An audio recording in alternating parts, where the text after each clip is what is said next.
Yes, of course, hii ni Imbalance Sports Updates na mimi ni Tadei Cosmas.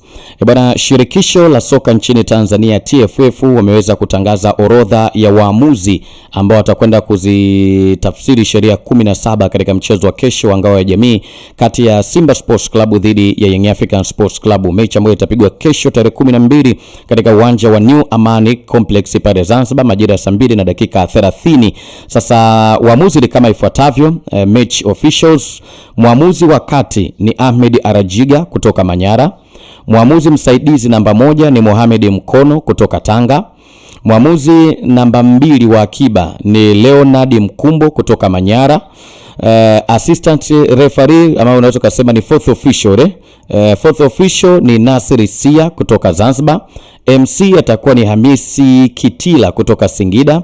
RA atakuwa ni Sudi Abdi kutoka Arusha. Sasa hiyo ndio safu ya waamuzi ambao watakwenda kuzitafsiri sheria 17 katika mchezo wa kesho. Ahmed Arajiga amekuwa ni mmoja kati ya waamuzi ambao ameshachezesha dabi nyingi sana na ni miongoni mwa waamuzi ambao wanaaminika zaidi kwenye soka la Tanzania. Licha kwamba katika msimu 2025-26 amepuyanga kidogo, lakini bado ni mmoja kati ya waamuzi wenye uwezo mkubwa zaidi. Tumemshuhudia msimu huu wa 26 kwenye michuano ya Sekafa Kagame Cup aliweza kutafsiri vyema sheria 17 katika mechi ambazo alipata nafasi ya kuweza kuchezesha.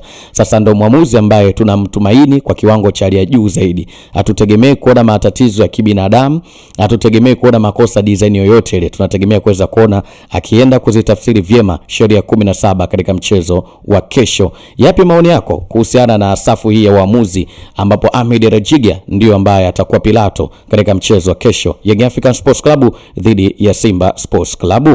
Bwana, hii ni Imbalance Sports Updates na mimi ni Tadei Cosmas. Endelea kuitegea sikio na kuifuatilia Imbalance Radio na Tanganyika Radio.